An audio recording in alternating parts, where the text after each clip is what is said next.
Hello, everybody. Welcome to the Positive Pessimist Podcast. I'm your host, Tim Gaither. Hope you guys are all doing well. My guest today is David Weiss from the Flat Earth Podcast. As you may have guessed from the title of his podcast, he's a flat earther.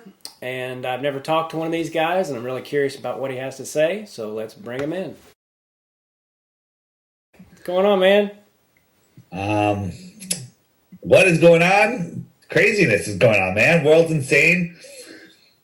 Yeah. You know it. I've listened to a little bit of your last podcast, and you think that there's going to be some crazy false flag, and I'm 100% with you. Yeah. It's coming.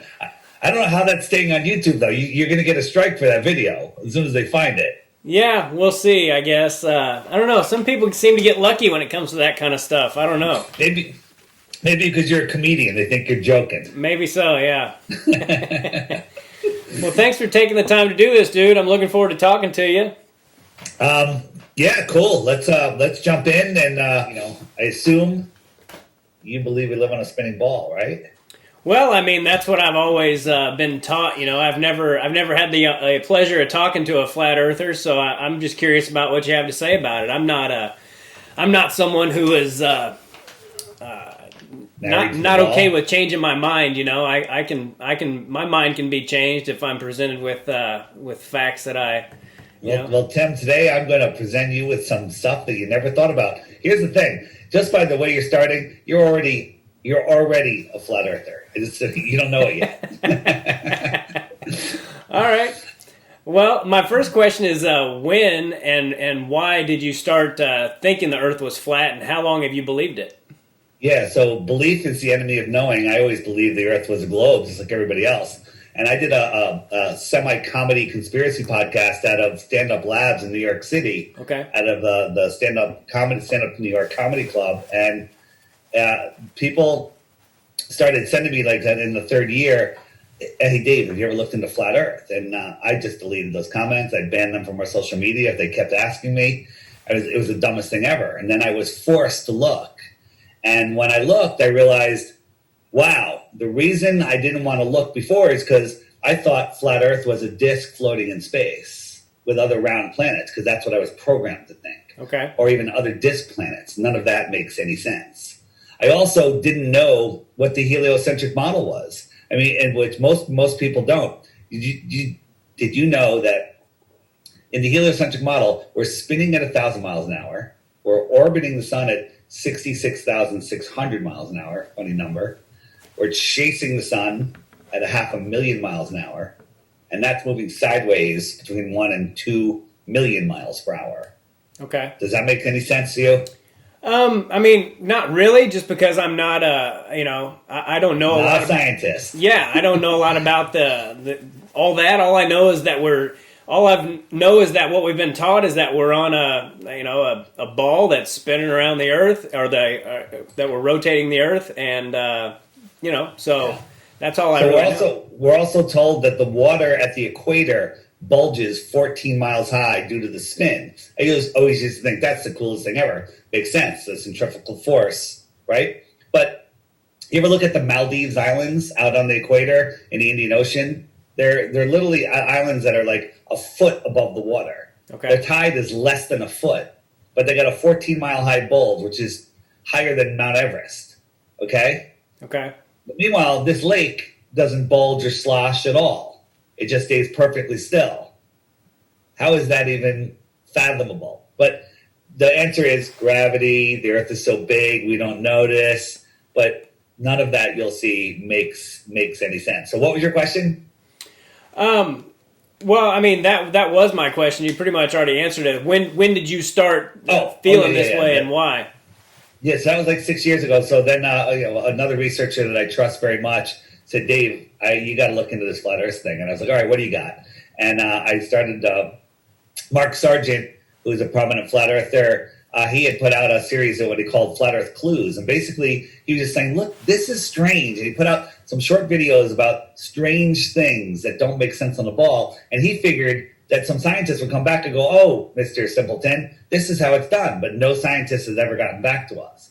Nobody's ever debunked these things. And then he ended up putting out more and more clues. And so I started looking in deeper and deeper. And one of the things that we saw all of these experiments where people with super zoom cameras and small telescopes can zoom in and see things that should be below the horizon, according to the globe math. So I bought a Nikon P900 camera.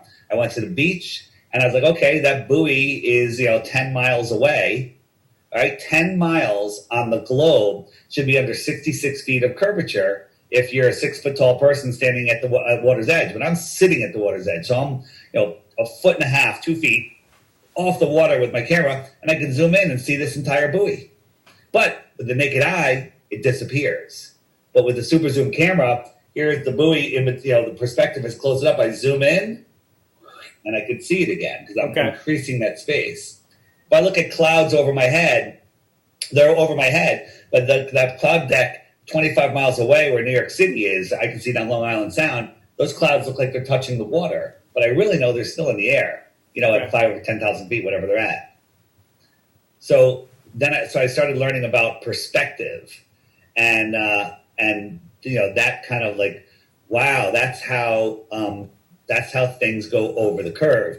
Like, here's a sun that's just going away, and I inserted these clouds. So these clouds are all the same height, but perspective, makes them look like they're going down.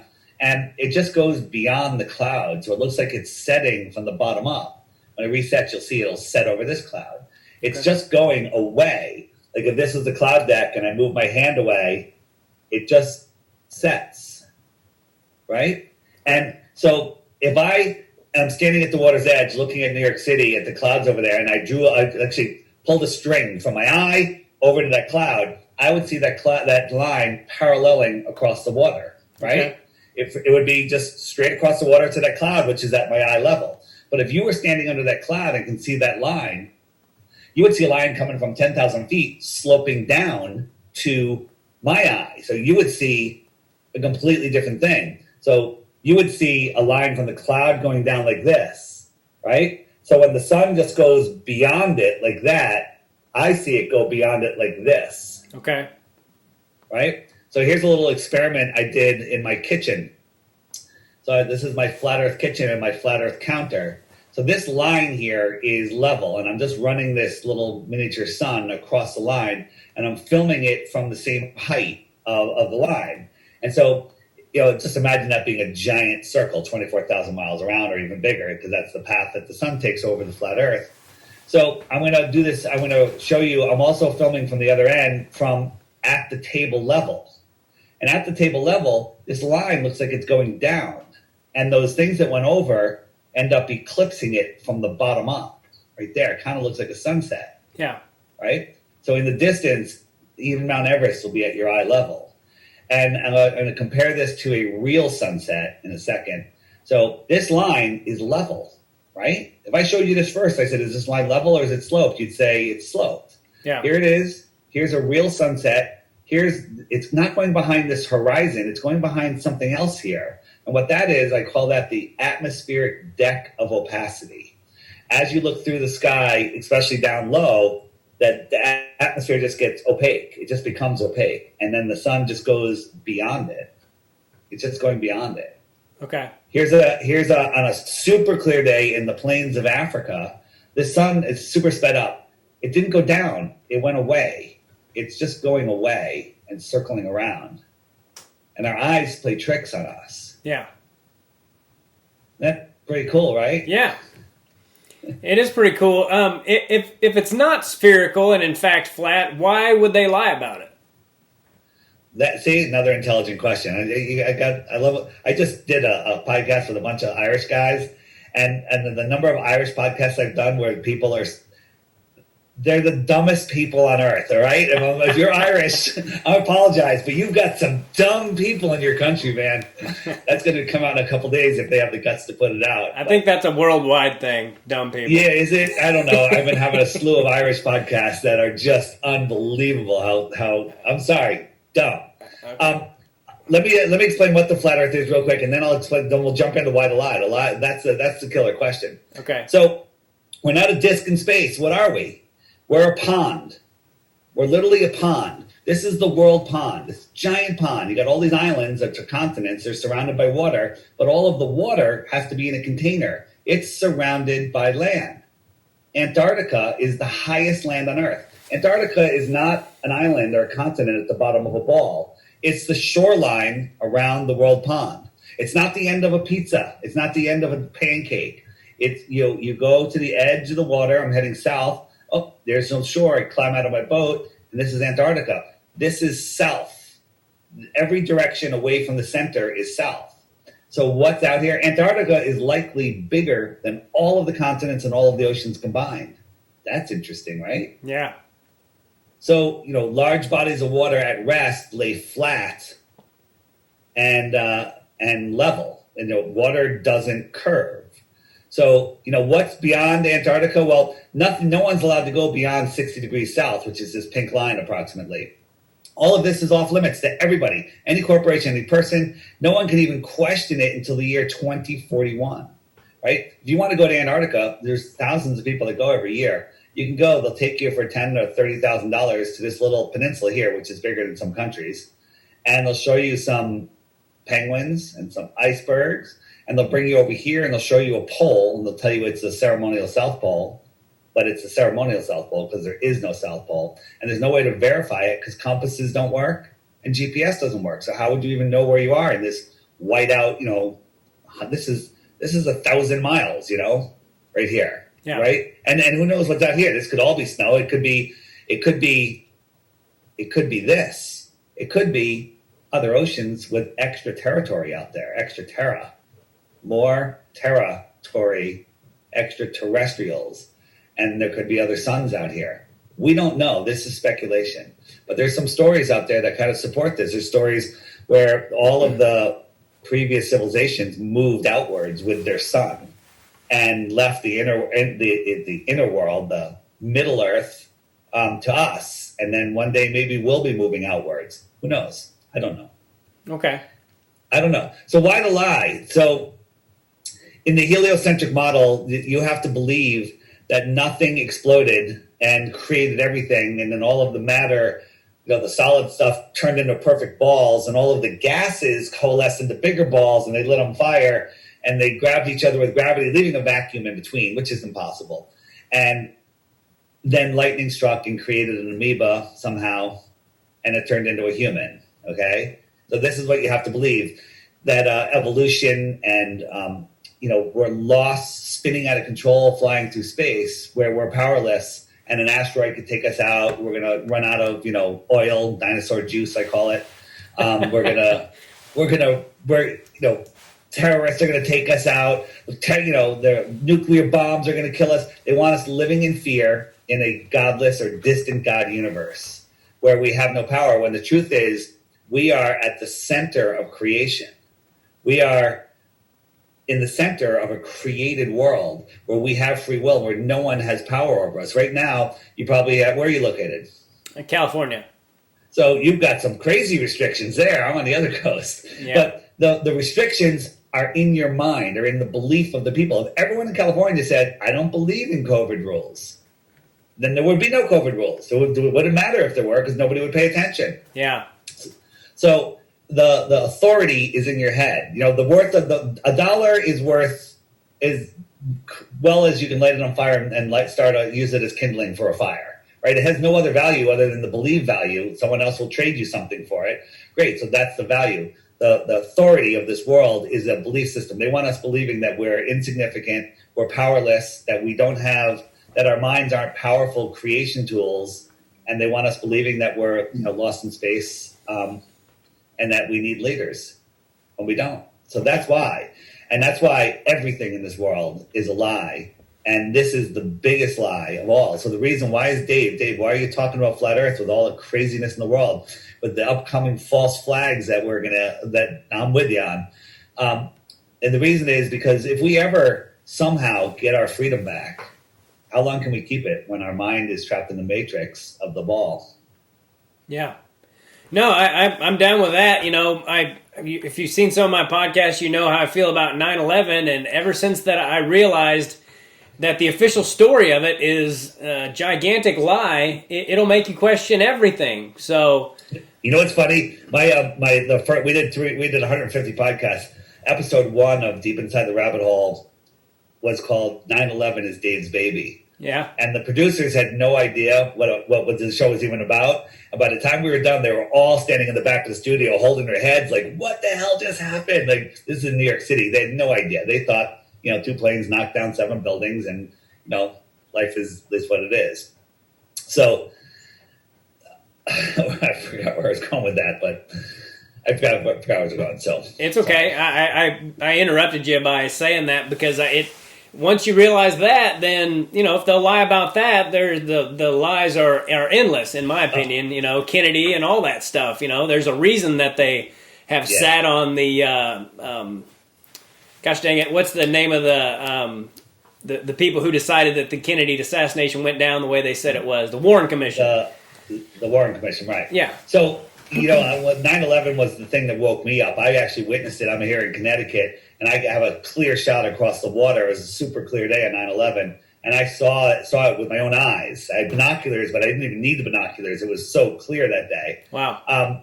And it's not what they showed us on TV. And then so it wasn't for 4 years until I started really looking into it. And I'm like, wait a minute.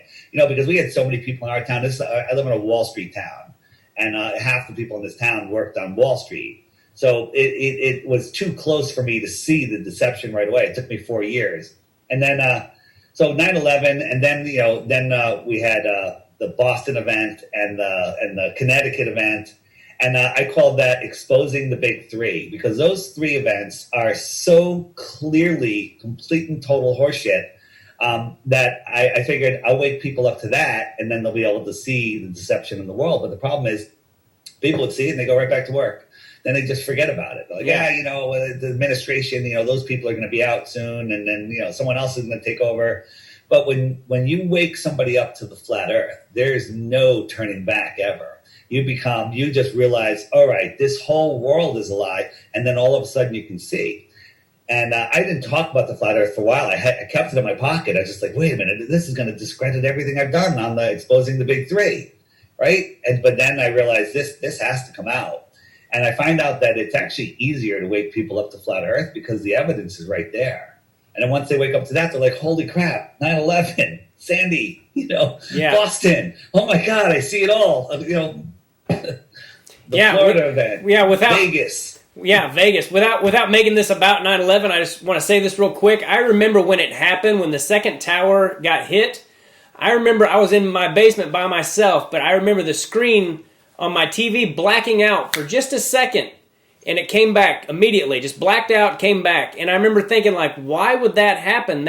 There's no reason. Black is an image. It's not black is an image. When they black out a TV, if you lost the image, it would go staticky. But black is an image. They blacked it out because they had a CGI problem. Right. We can make this a little bit about 9/11. So you got the second plane that comes in, right?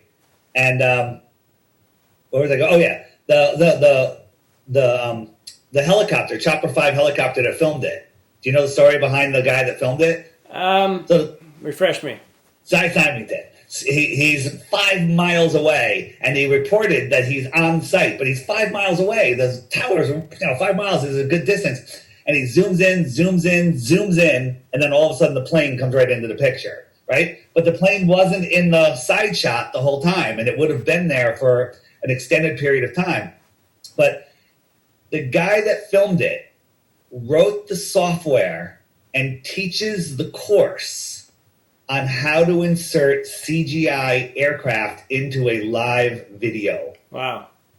Yeah, you can't make this up. He wrote the software and teaches the course on how to insert a video into a live television feed. Wow. And he's the guy that filmed it. No other helicopter filmed it. Yeah. There's all those helicopters around there. No other helicopter filmed it falling. That's crazy. Yeah. Once you start digging into 9/11, man, it'll make you crazy, and a lot of people don't want to hear it. A lot of people don't want to hear it at all.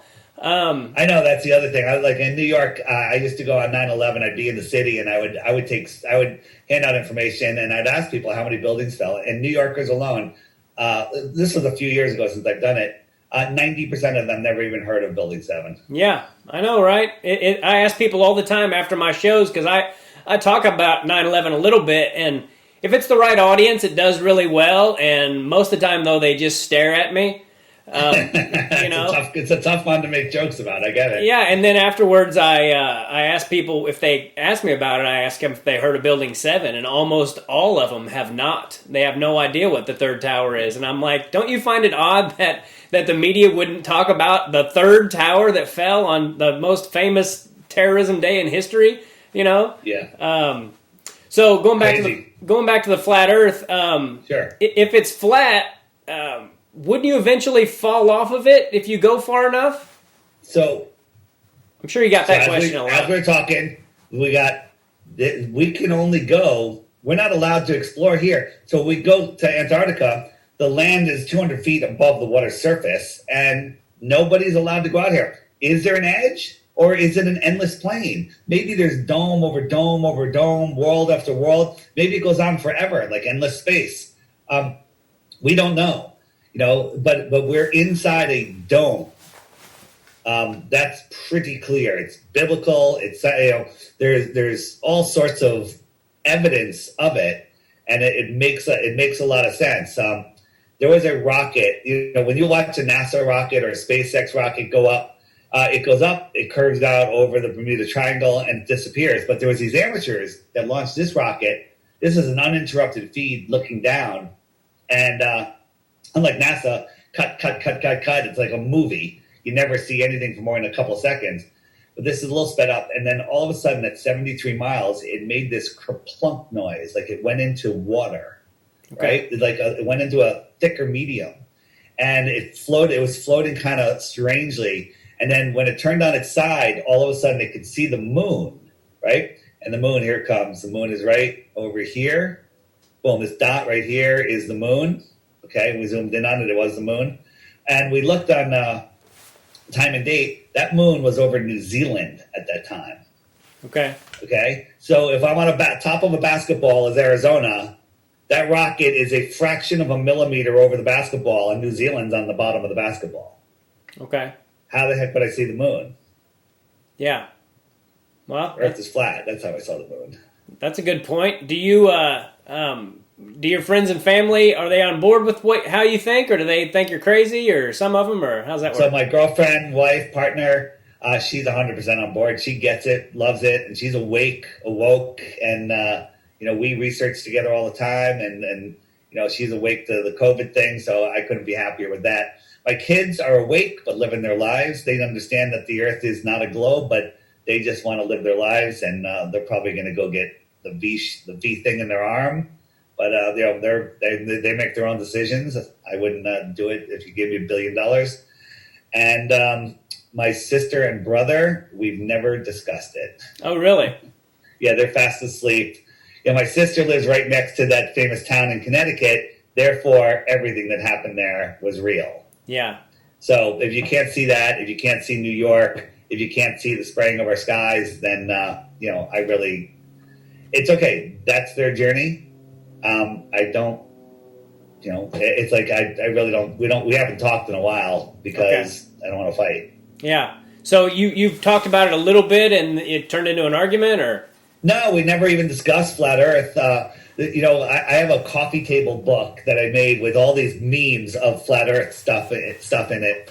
And I put it out on the coffee table for when I had Thanksgiving at my house, and her kids, her boys, which are, teenagers, at the time, they, or even older, some of them, they sat down and they were paging through the book. I didn't say anything.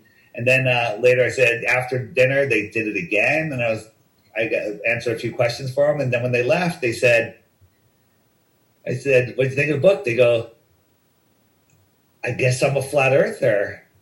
I didn't even know that was a thing when I woke up this morning. And that's it. We've never discussed it again. Yeah. Yeah, well, I think the hardest thing people have a hard time wrapping their brains around is that they've been lied to their whole lives, and why would they do that? And just like 9/11, I have to admit, the first time my little brother brought it up to me, I was like most people, that I was like, there's no way they would do that, and they wouldn't be that evil, and, blah, blah, blah. And then you dig into it a little bit, and you're like, oh, wow. So what proof do you point to that when people ask you? So the Simplest proof is large bodies of water at rest lay flat, measurably, testably, provably flat. Okay? And we've done laser tests, mirror flashes, microwave tests over long distances, infrared cameras, and we could see things too far. This is a simple one right here. We know how far this oil rig is. It's 9.4 miles away. The camera is 1 foot off the ground. The water is calm. According to globe math, the water should drop below the visible view of that camera at 1.2 miles. Okay. At 9.4 miles, there should be 59 feet of curvature.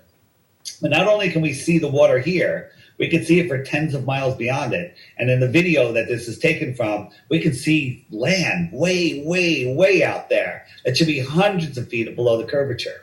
Okay? So we can see too far. That basically does it for me.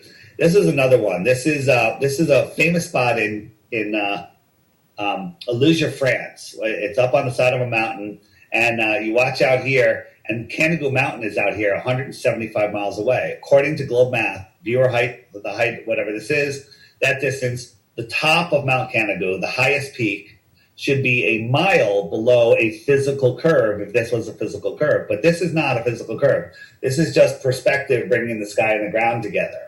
Right? But there's the sun migrates in between the two tropics, and there's 2 days a year where the sun lines up with this viewing spot and Mount Canigou. And as it moves beyond, all of a sudden you can start seeing Mount Canigou, which is right here. This is the top peak that should be a mile below the curve, but not only can we see it, we can see the entire mountain. The light that bounces off Mount Canigou doesn't have enough power to come through that much atmosphere and make it to our eyes, but the light from the sun does. And it's being blocked by Mount Canigou. So that's how we're seeing it. We're actually just seeing it kind of backlit. And that right there proves two things. One, we can see too far. There's no curvature. And two, we can't see. We don't have bionic eyes that can see forever across a soupy atmosphere. The higher up we get, like that rocket went up, it was up above all of the thick air. It was up in the really thin air. And above everything and all the moisture, and it could see all the way across the world. Okay. I mean, the world is measurably, testably, observably flat and stationary. All of the FAA manuals talk about a flat, non-rotating Earth for all of their models. Airplanes fly flat and level over an Earth plane. Huh. So how do you approach people about this stuff? How do people react to you when you tell them how you feel? Because I have to say that I of all the conspiracies, it seems like flat earthers get crapped on the most. As far as like that's the one where you say that to people and they're like, oh my God, they just get so indignant about it, like there's no way and all that. Yeah, I'll tell you why. Because it's the most important lie. It's the lie that hides the truth of where we are, who we are, what we are. We're at the center of creation, and we are these powerful spiritual beings with minds that can manifest wonders in this world. They don't want us knowing the power that we have. Yeah. So they take us before we can talk. What's the number one mobile over a kid's crib? And it's friggin' solar system. NASA sheets. And then you go to Sesame Street.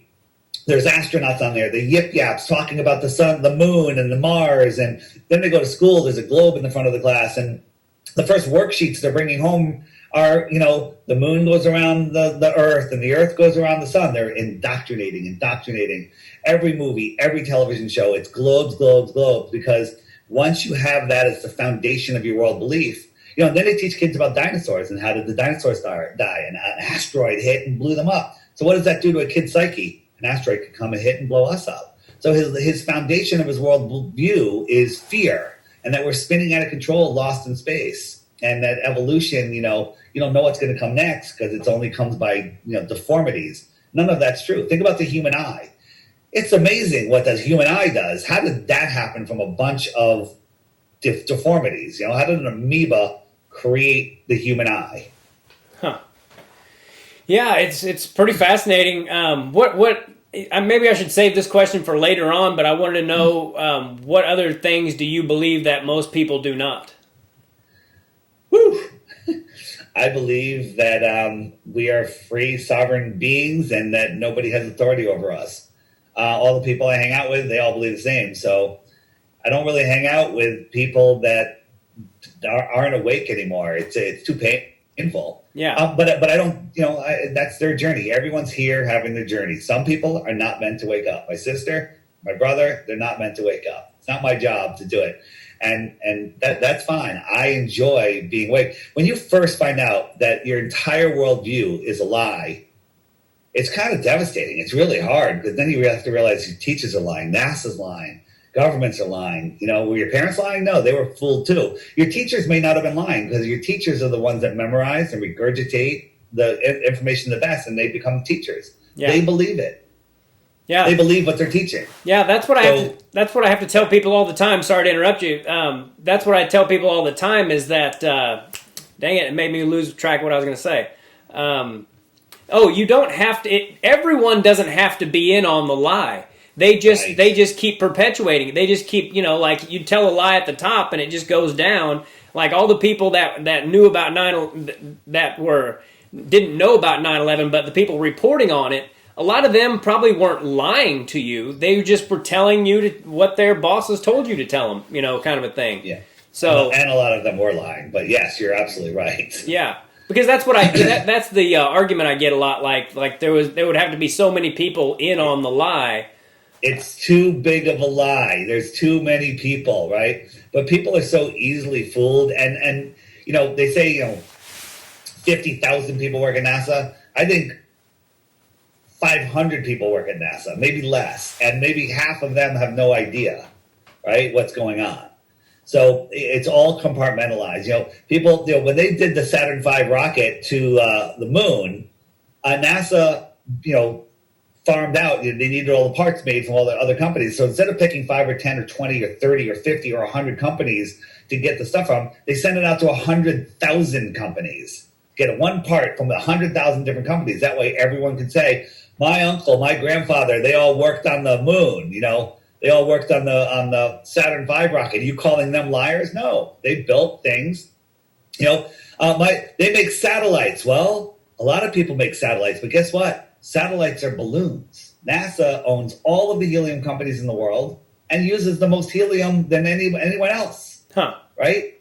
And so there's this perceived helium shortage. But they launched these balloons that have these satellites on them, and there's tens of thousands of them up there all the time. But how come we don't see, many shows on this? How come they're not telling us this? They don't want us realizing that satellites are hanging from balloons. They're not falling around a spinning ball. I mean, imagine this. You saw all those motions, the Earth corkscrewing through space, right? So we have to believe that all of these satellites are falling around the Earth while it's corkscrewing through space, curving all the way around the sun and making all these motions. How do these things keep up with it, right? And think about a geostationary satellite. That's a satellite that stays over the same point of land. So like this satellite right here has to stay right over this point of land right here. The Earth is spinning at 1,000 miles an hour, but this satellite's up there fast. It's got to go faster than 1,000 miles an hour because it's got to make a bigger circle. While it's corkscrewing through space and moving sideways, how do these satellites keep up with the Earth? It's all nonsense. Yeah. It would be easier to keep track of every motion of a bee in a beehive after you threw a rock at it, okay? That would be easier to keep track of. Okay. Don't throw rocks at beehives. Go. Do you believe we have been to the moon then, or is that a lie too?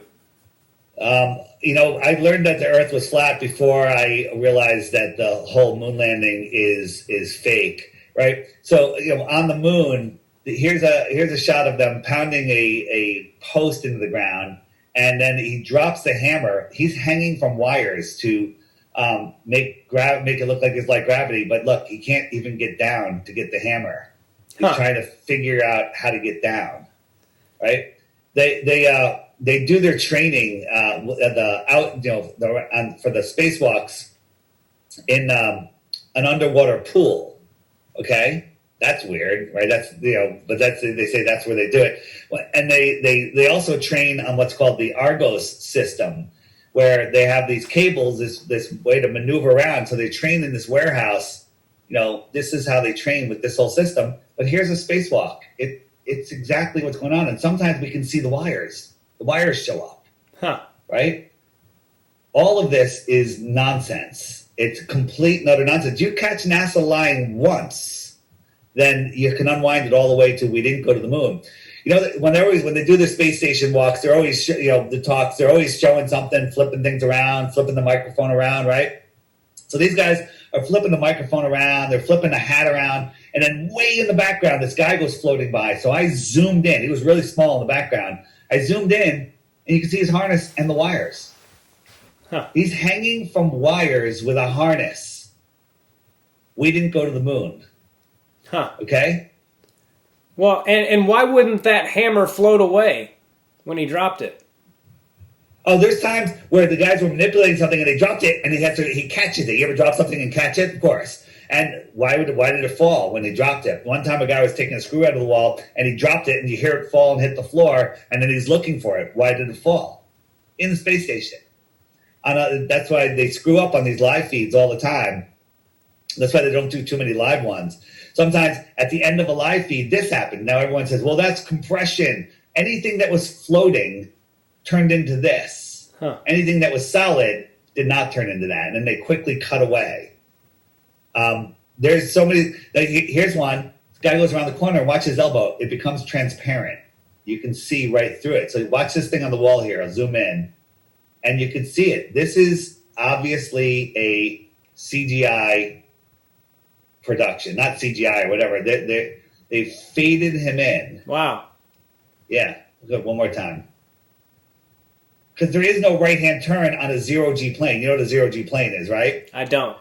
So they get these airplanes. You can do it. It costs a lot of money. And it goes in a parabolic arc, and you get about 45 seconds of weightlessness. So these guys are in a zero-G plane. This one just looks like the space station. This was a live broadcast on the news. They're like, we're going to have a rare conversation with the astronauts, and we only have like 45 seconds of satellite time. But at about 30 seconds into the interview, all of a sudden they slammed into the wall. And then they cut away. And they're like, oh, there was some shift of the space station, right? I took that video, I turned it sideways, and I compared it. This is the end of a parabolic flight, and this is what happened to them. This is the end of a parabolic flight when gravity comes back on, because they take the turn, and then they once the parabolic turn is over, it looks like the same thing. And this guy here, it's hard to see, he's floating two things on duct tape and something else. He catches them both in one hand like a boss. Wow. Right? Like he's done it 50 times. Huh. Yeah. So we catch them, and they don't always use the same technique. Sometimes they're hanging from wires. Sometimes they're on a parabolic plane. You know, this guy, his wire gets screwed up. This guy's trying to fix the harness. This guy grabs his wire and pulls him. This guy, something happens, the wire slips and he falls. And this guy's hanging from wires. This guy can't lift his knees up, right? And if you were in space, why would you rotate over a point of access like you have a harness on? Plus, and there's so many times where their feet get tangled in the wires. All of these things happen. This guy's pulling on the wire right there. Again, all of this stuff, I created an app. It's called the Flat Earth, Sun, Moon, and Zodiac Clock app, because YouTube won't feed you this information. Let me show you the app real quick, and I'll show you how seasons work, and then you can ask me any more questions. Okay. So if you Google Flat Earth, you're going to end up with the Flat Earth Society. You're going to end up with just propaganda pieces. If you're like, hey, Dave, send me something on the fake moon landing, and I sent you one video, the next video that comes up is going to be a Google algorithm to debunk the Flat Earth, or debunk my debunking of space.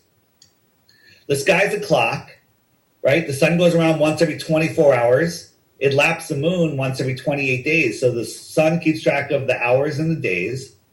The moon, its position and phase, keep track of the weeks and the months, right? So right now we have a new moon. Now we have a waxing crescent, and the sun's going to outrun the moon, and 28 times around, and it'll do the same thing again. I'll slow it down. I'll turn on the stars. The stars spin just slightly faster than the sun. Right now, the sun is in Pisces. Next month, Taurus will catch up to the sun, and the sun will be in Taurus for the month. It'll work its way through Taurus. It'll go to whatever that one is, and that's how the sun is in the sign for the month. So the stars keep track of the seasons and the years. Here are time zones right now in Eastern Australia. It's Eastern Australia. It's 7:30 in the morning, and in Africa, Central Africa, it's 5 a.m. Right, and the sun the time zones move with the sun. Wherever the sun is, it's noon, and that's how that works. So here's how season works. If you look at the three lines, here's the yellow line is the Tropic of Capricorn. The red line is the equator, and the inner yellow line is the Tropic of Cancer. The sun migrates in between those tropics, and so in June it's over the Tropic of Cancer, and that's when we have our inner north summer because the sun is closer to us, so it's higher in the sky, it's closer to us, and it circles around. We have more direct, closer local sun. But Australia is having their winter right now because the sun is farther away from them. It's north. For us, in December, I'll move it to December. So in December, the sun goes all the way out to the Tropic of Capricorn, and it's over Australia. So they're having the heat of their summer while we're having our winter because it doesn't come anywhere near the United States. It's lower in the sky. It's farther away. Huh. That's how seasons work. It's very simple. The whole heliocentric tilted ball thing, there's so many things wrong with it. But in the app, every day there's a new video in the app down here. If you just click this thumbnail, you get a new video every day. And I tell people, just watch one video a day. If you think flat earth is stupid, watch it every day for 2 weeks. And at the end of that 2 weeks, if you're not a flat earther and you think you have one proof of the ball, send it to me and I will give you a Bitcoin, a full Bitcoin. All right? Wow. But before you do that, you have to hit the question mark, and up come all the questions you're going to ask, which you ask. Why the lie? What about eclipses? What about circumnavigation? We can go head east and come back to the same place you went to. If I hit, what about eclipses? Up come a list of videos on eclipses that Google, YouTube will not serve you. And then you can make these observations yourself and not just believe crazy Flat Earth Dave, because you can verify all the stuff I'm telling you. Unlike NASA, you can't verify anything they tell you. So it has a bunch of other features. You can pull up images like, hey, did we really go to the moon in this? Wow. Right? Looks like it's made of paper mache, tin foil, curtain rods, and duct tape. Maybe some scotch tape too. Yeah, right? Pretty ugly. Yeah, that 2 grown men in a car are in there. All right? There's all sorts of stuff on here, different maps, and every culture in the past before us believed in flat Earth except NASA. NASA is the only religion.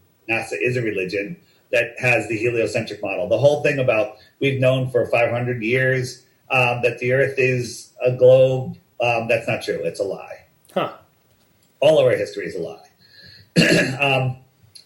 And it does a bunch of other things. Here's a compass.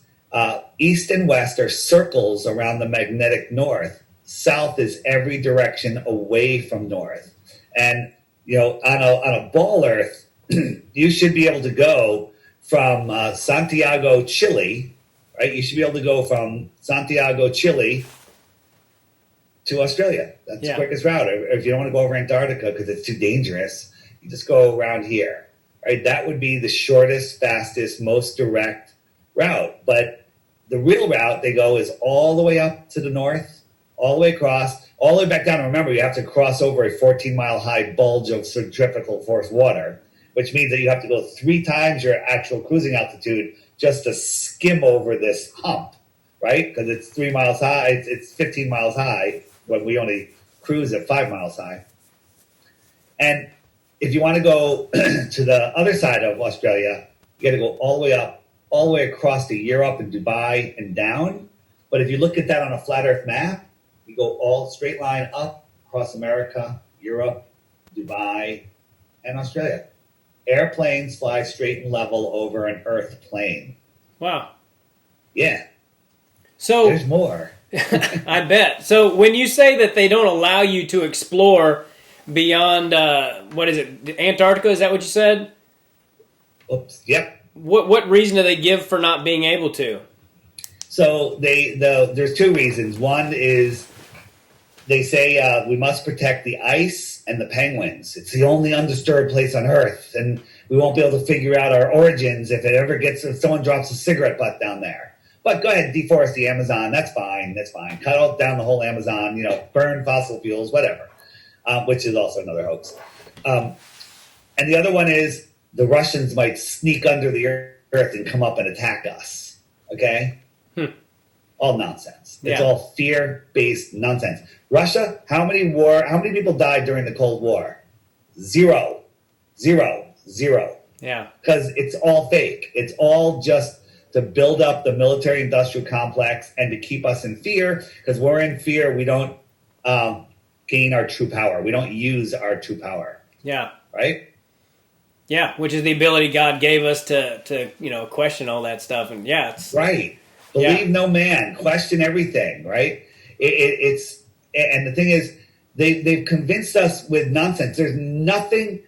Things fall into three baskets. One, hey, that works on a flat Earth. We can see too far. That we can see too far. That works only on a flat Earth. We can see farther than a ball should be allowed. Works on a flat Earth and a ball Earth. You can circumnavigate east and west on a flat Earth and on a ball Earth because east and west are circles around the center. Here's a magnet. The compass is pointing to the magnet. If I try to dead reckoning east or west, I got to keep turning to maintain that heading of 90 degrees or 270. East and west are circles, but guess what? That works on a ball Earth and a flat Earth, right?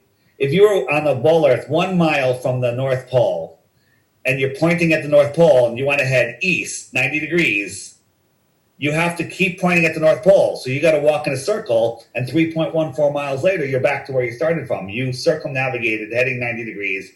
At the equator, it's even far, it's 24,000 miles. East and west are circles. But if you go in a straight line, you're heading south. Every straight line ends up going south. That's amazing. Yeah. Right? So if I went from America north, south, and now I'm going south. I never turned, and I'm over in Japan. Okay? Because that's a straight line, and I keep going, I'm in Antarctica. I'm heading south. Wow, man, Crazy. it's fascinating stuff. You may have already answered this, but do you believe we rotate around the sun and the moon, or do you believe they rotate around us? No. So the Earth is stationary. Think of the Earth as the basement of the universe, and all of the luminaries we see in the sky are circling around us. Here's the moon, and here's the sun, and they circle around the flat Earth. They just circle around. And the sun's light can only go so far, and then it sets due to perspective, right? And its light can't go, it just can't travel that far through the air. Sunlight and daylight are two different things. Daylight is the sun fluoresces the gases in the sky because the sun is electric in nature. So the sun's over here, and it's daylight over here, and you have your blue sky. But over here, it's pitch black because the daylight and the sunlight can't reach that far. And down on the ground, this is at like 80,000 feet, I think. You can see what's actually going on, but it's everything we know is a lie. Every single thing they tell us is a lie. It's crazy. Yeah, certainly is. So what is beneath the earth? Anything? I mean, does it just keep going deep into the soil, or it's on on the back of a turtle, of course, right? Yeah, I don't know. No, well, that's a Mayans or whatever. I forget who that is. So what is below the flat Earth? That's a great question, and the answer is the deepest hole ever dug is just about 7.5 miles. I think they get oil just a little deeper, but no one's gotten past 8 miles, right? And they hit an impenetrable barrier down there. So for scale, if the Earth was an apple, they drilled halfway through the skin of the apple. And while they were drilling, they were using ground-penetrating radar to see what they're going to hit next, and it was wrong every step of the way. All right, there's no more rocks, they hit more rocks. All right, there's no more water, they hit water, right? So it was wrong. So they got halfway through the skin, wrong on every guess of as what they're going to hit next in that half the skin, but somehow they know it's at the center. This is a meme that we were all brought up on, saying this is what the center of the Earth is, but how do we know that? it's all pseudoscience. It's all baloney. And they're saying there's a molten metal core, magnetic core. Well, one, there's no such thing as a molten magnet. You heat a magnet up to the Curie point, it loses its magnetism, right? So all of that is nonsense. Why don't compasses point to the South Pole when you're in the South? They don't. Compasses don't even work because they're too far away from the magnetic center of the Earth. So how do you explain like satellite images and pictures and eyewitnesses like from the shuttle and all that? That's just... Yeah. So that great questions. So satellites are on balloons. So we get lots of images from the satelloons, right? I showed you that earlier. We have eyewitnesses. We have a Starman that Elon Musk put up there. This isn't even as high as the space station, and somehow it got this full globe Earth in its view. Right? The space station can't. They say they can't even see that. How did this happen? And there's so many things wrong with this. It's unbelievable that people believe it. Everyone that believes that the Starman, went up in his Tesla just hasn't looked at it. I mean, I showed you that they're faking things in the anti-gravity in space. From right there, you have to start to understand that NASA's lying about everything. So photos of Earth are even worse. If you look, these are the two most famous photos of Earth. What's wrong here? Look at the United States here, and look at it here. It's twice the size, right? Look at this one. So here's the United States. Here's what it represents, what we're seeing on this. This is half of the globe. We got a full Earth here, right? Somehow the sun is directly behind them when they got this picture. You have to believe that all of this other land, all of this that's not inside here, is on the other side of that ball. Huh. Do you believe that? I'm starting not to. You can't believe that. I mean, this is this is supposedly the proportions of the everything. This is all we see here. All of this is on the other side. Yeah. Come on. Yeah. Come on. And then if you start doing measurements, NASA tells us we can't verify any of this. However, we kind of can verify it.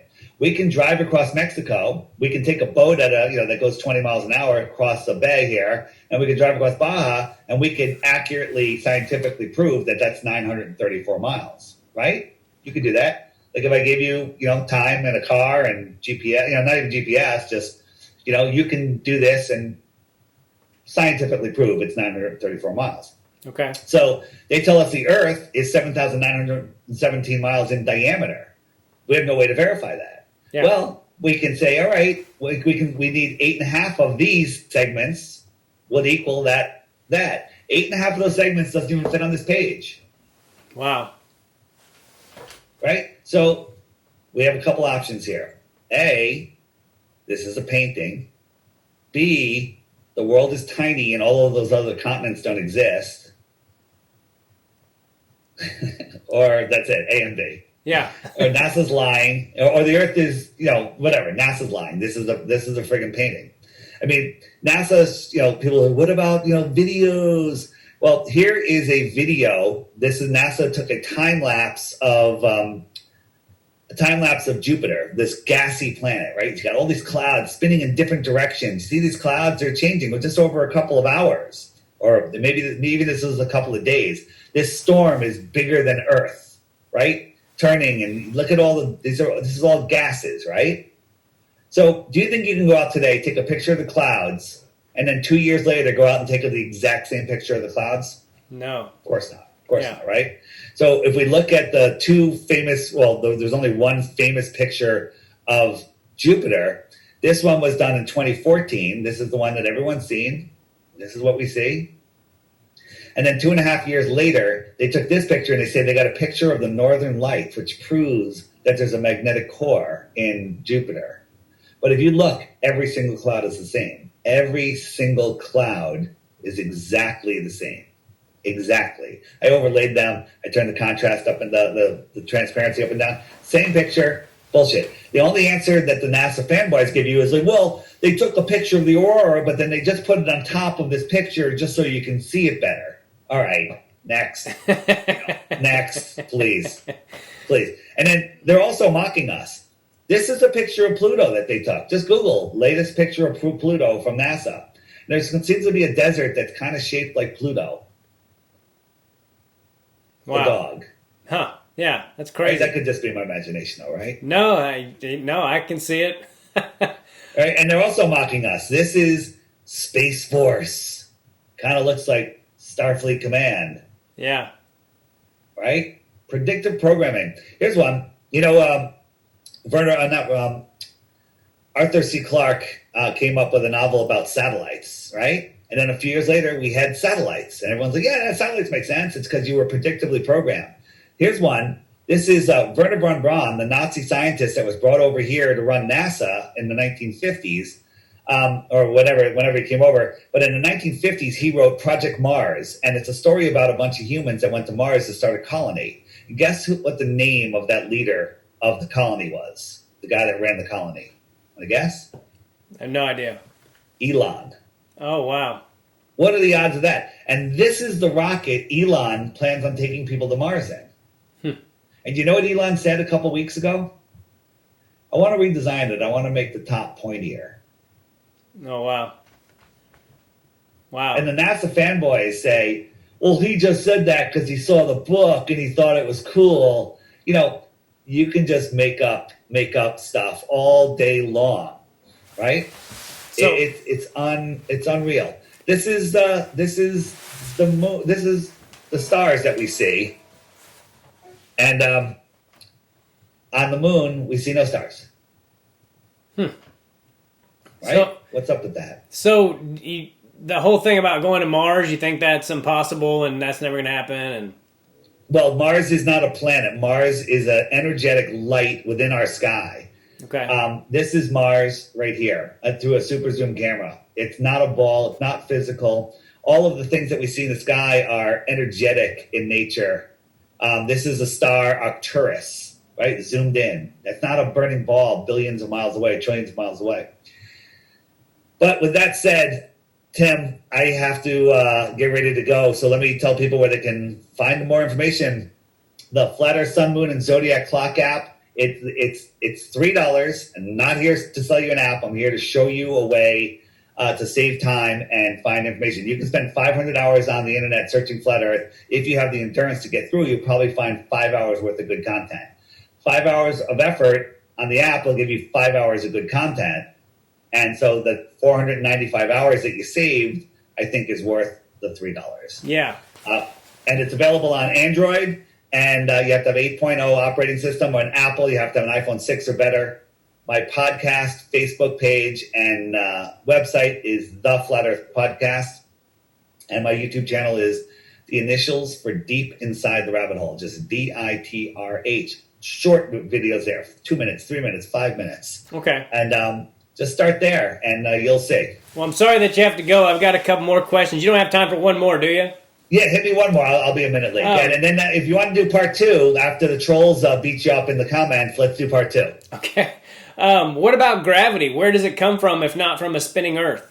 So real quick, the whole theory of gravity is a theory. Science admits it's a theory. They've done tests, and none of them have ever proved it. They have to make up 90% of it with dark matter and dark energy because it has to exist because gravity wouldn't work without it. But the Earth, the only true forces here are electricity and magnetism. The Earth has a measurable negative charge to it, period. It's testable, measurable negative charge. The Earth is like a big battery, and it has that negative charge. When you leave the Earth, when you get a meter off the Earth, there's 100 volts of electricity, which has a positive charge. Higher up you get, it keeps going up, 200, 300 volts, 400 volts.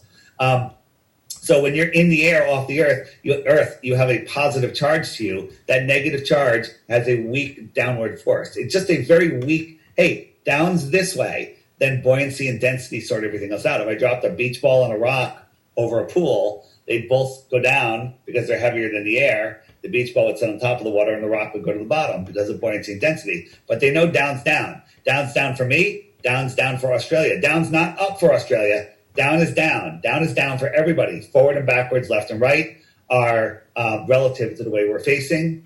But the electric static charge of the Earth pulls things down.